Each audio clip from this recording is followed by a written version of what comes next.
वाचाल तर वाचाल असं म्हटलं जातं. होय, अगदी बरोबर. अनेक चोखंदळ वाचकांची सवय म्हणजे सकाळच्या चहाबरोबर हातात वृत्तपत्र वाचणं असा नियम बनलाय.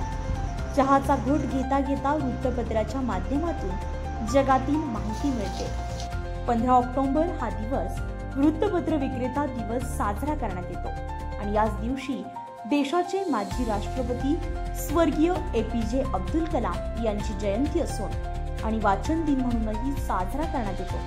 पहाटेच्या अंधारात मोठ्या शहरातून वाहनाद्वारे वृत्तपत्रांचे गठ्ठे नंदुरबारात दाखल होतात.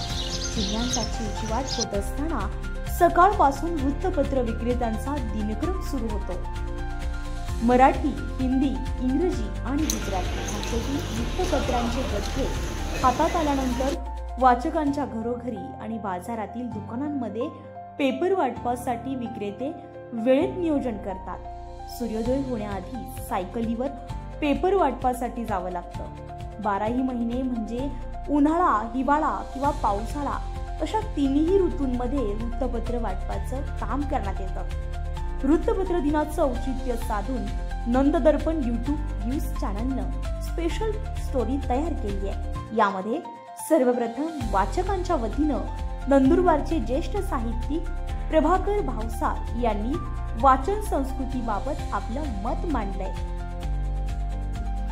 15 ऑक्टोबर हा दिवस वृत्तपत्र विक्रेता दिवस म्हणून साजरा केला जातो. आता वृत्तपत्र आणि वृत्तपत्र विक्रेता या जरी दोन गोष्टी असल्या तरी वृत्तपत्रापेक्षा वृत्तपत्र विक्रेत्याला मी जास्त महत्त्व देतो. ते अशा करता की मी माझ्या घरात राहतो, परंतु वृत्तपत्र विक्रेता हा वृत्तपत्र ते दैनंदिन वर्तमानपत्र असेल ते माझ्या घरात टाकून जातो आणि त्याच्यामुळे सबंध जग माझ्या घरात येतं. जगात काय चालू आहे हे कळण्यासाठी आज विविध प्रकारची माध्यमं उपलब्ध आहेत.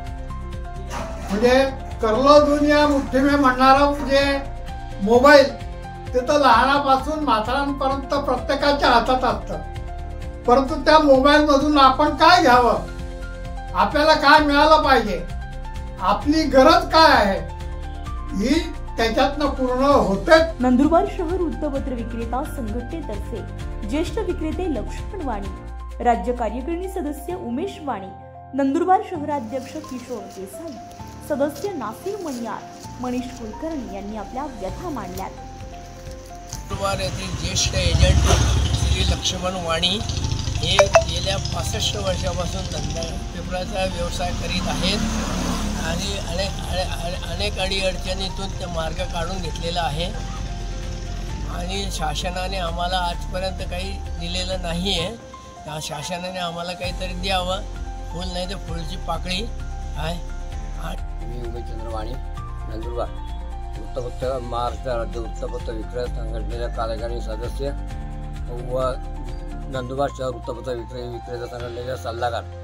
आम्ही दरवर्षी 15 ऑक्टोबर रोजी नंदुरबार शहरातील सर्व वृत्तपत्र विक्रेता जिल्हाधिकारी कार्यालयावर धरणे धरून निवेदन देणार आहोत. तरी शासनाने याकडे लक्ष द्यावे. कल्याणकारी मंडळ लवकर स्थापन करून त्याची अंमलबजावणी करावी अशी आम्ही विनंती करतो. मी किशोर देसाई, शहर नंदुरबार वृत्तपत्र विक्रेते अध्यक्ष. आम्ही दरवर्षी हे कार्यक्रम राबतो 15 ऑक्टोबर. तर आमच्या हे शासनानेही लक्ष द्यावे आमच्या याच्यात. आम्ही नंदुरबार स्थानकावर पोहोचून जातो. जवळपास पेपरांची प्रतीक्षा करावा लागतो. सुरुवातीला पुण्यनगरी येतो, मग लोकमत येतो, सकाळ येतो. सर्व पार्सले आम्ही आमच्या ताब्यात घेतो आणि सकाळपासून आमची कसरत चालू होऊन जाते. परंतु आम्हाला 15 ऑक्टोबर हा दिवस वृत्तपत्र विक्रेत्यांच्या महत्त्वावर प्रकाश टाकण्यासाठी आणि त्यांच्या सेवेबद्दल कृतज्ञता व्यक्त करण्यासाठी एक विशेष दिन म्हणून पाळला जातो. या दिवशी वृत्तपत्र विक्रेत्यांच्या कठीण आणि महत्त्वपूर्ण कार्याची दखल घेऊन त्यांच्यासाठी कृतज्ञता व्यक्त केली जाते, ज्यामुळे त्यांचं सामाजिक योगदान अधोरेखित होतं. वृत्तपत्र विक्रेत्यांना वृत्तपत्र विक्रेता दिनाच्या हार्दिक शुभेच्छा. तसेच संपादक महादेव किरणवाळे, नंदुरबार.